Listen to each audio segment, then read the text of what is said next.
Le journal Christophe Lamar. Bonjour Christophe. Bonjour Dimitri, bonjour à tous. Le pire est encore à venir. Un sénateur américain vient de faire cette confidence il y a quelques heures. C'était à l'issue d'une réunion avec des hauts responsables du Pentagone. La source d'inquiétude, c'est Kiev.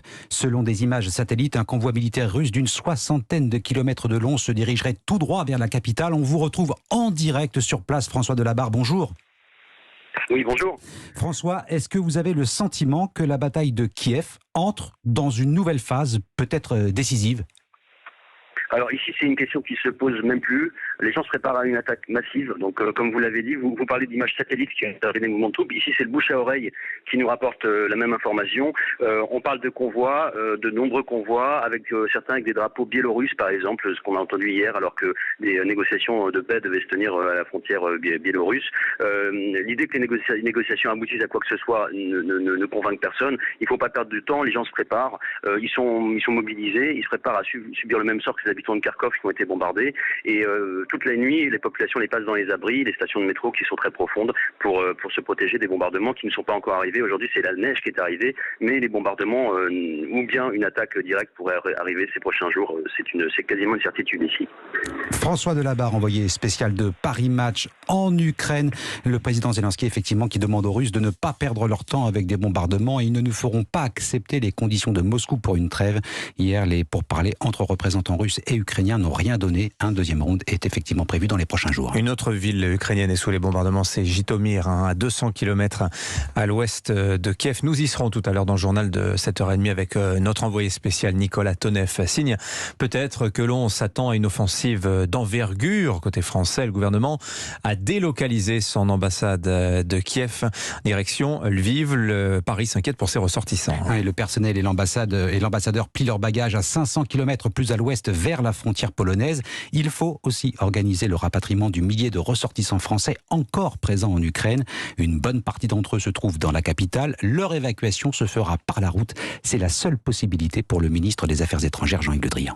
Il se trouve que là, les routes pour sortir de Kiev par le sud ne sont sans doute pas totalement sûres, mais il existe aujourd'hui une opportunité de quitter la ville. Donc nos compatriotes peuvent décider de saisir cette opportunité de départ par la route. Jean-Yves Le Drian, ministre des Affaires étrangères, pas très rassuré le ministre. La France aurait pourtant obtenu des garanties de Moscou, Christophe. C'est notamment ce qui ressort de l'entretien téléphonique entre Emmanuel Macron et Vladimir Poutine. Les deux chefs d'État ont évoqué le sort des Français bloqués en Ukraine, Louis Dragnel. Oui, en fait, selon nos informations, ces décisions ont été prises hier après-midi, juste après l'entretien d'1h30 entre Emmanuel Macron et Vladimir Poutine. D'après plusieurs sources diplomatiques, le président a demandé à son homologue russe que les Français souhaitant quitter Kiev soient épargnés, à la fois par les frappes aériennes qui devraient se multiplier dans les prochains jours, mais aussi par les milices paramilitaires Wagner ou encore tchétchènes. Et manifestement, Emmanuel Macron a obtenu gain de cause. Maintenant, l'objectif est d'aider les 1000 Français d'Ukraine à quitter le pays en se dirigeant vers le sud, en Roumanie, où plusieurs centaines de militaires français sont en train de prendre position, mais aussi à l'ouest, le long de la frontière polonaise, où l'ambassade de France a été déplacée précisément à Lviv, à 540 km de Kiev.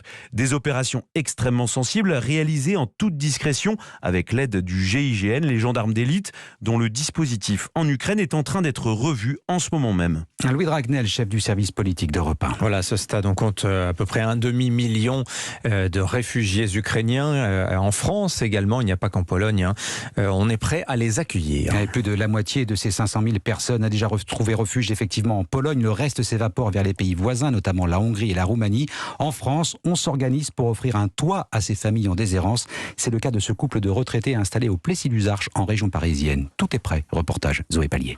Des journaux dépliés sur la table de la cuisine de Philippe racontent en images l'horreur de la guerre. J'ai vu une petite fille qui traînait une petite poussette à la frontière polonaise. L'image m'a vraiment ému et je me suis dit vraiment, j'ai de quoi contenter une famille. Voilà. Car il y a de la place pour des valises dans les grandes armoires en bois depuis le départ de ces 9 enfants. Et en face, vous avez une autre chambre, un lit d'enfant. Les draps sont déjà mis, les radiateurs prêts à être rallumés. Je vais acheter une gazinière, puis je leur ferai rencontrer rencontrer des personnes, on va s'organiser pour qu'ils ne soient pas isolés. Avec sa femme Chantal, il attend désormais l'appel d'une association pour connaître les visages de ceux qu'ils hébergeront.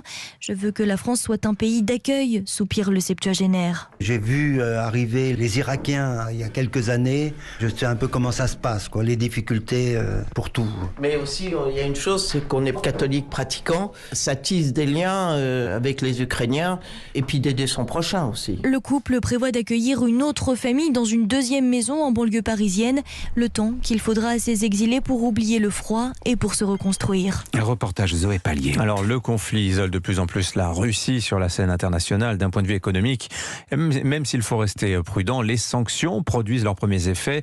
En tout cas, le salut de Moscou ne passera pas par Pékin. Le rouble perd 27% par rapport au dollar ce matin. Intervention de la Banque centrale russe contrainte de monter ses taux pour soutenir sa monnaie et son économie. En Chine, eh bien, le pouvoir ne se presse pas pour acheter de la dette, du pétrole ou du gaz russe. Le régime chinois craint les sanctions américaines. Explication de notre correspondant à Pékin, Sébastien de Belgique. Les banques chinoises vont devoir se conformer aux sanctions internationales et ne plus prêter à la Russie, ni même financer les achats d'hydrocarbures russes. ICBC, qui est la plus grande banque du monde, a ainsi arrêté d'émettre des lettres de crédit libellées en dollars pour les achats de gaz et de pétrole russes. Et c'est un énorme coup dur pour Moscou. Selon nos informations, les 4 principales banques d'État chinoises et leurs filiales à l'étranger vont aussi fermer les robinets du crédit, comme elles l'ont déjà fait suite aux sanctions visant l'Iran ou la Corée du Nord. Raison pour laquelle hier encore, le porte-parole de la diplomatie chinoise s'élevait violemment contre le principe même des sanctions.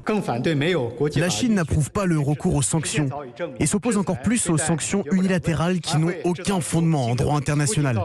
La pratique a prouvé depuis longtemps qu'elle ne résout pas les problèmes.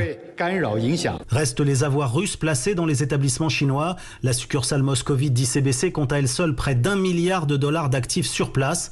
Désormais, seuls les échanges libellés en yuan chinois pourraient échapper aux sanctions.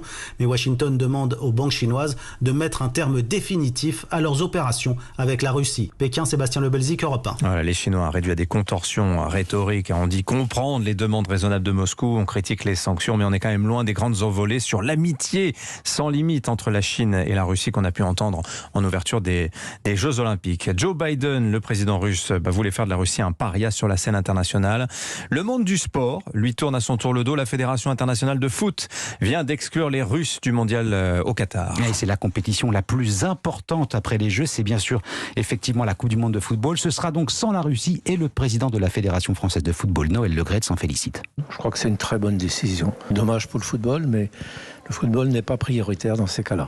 Ce qui est le plus important aujourd'hui, c'est la paix. L'UEFA et la FIFA, sans discussion aucune, ont pris la même décision. Et ça, je trouve que c'est très bien, parce qu'ils ne prennent pas toujours les mêmes décisions. C'est souvent compliqué. Le foot est quelquefois difficile à gérer. Et là, je suis plutôt très heureux qu'ils soient d'accord tous les deux. Et surtout, la décision soit la bonne. Voilà, Noël Le Graët au micro de Jacques Vendroux. Voilà, le monde du sport qui se mobilise contre la guerre. On en reparlera tout à l'heure, dans un petit quart d'heure, avec Virginie Fulpin. C'était votre journal, Christophe Lamar. Merci, on va vous retrouver tout à l'heure à 8h30.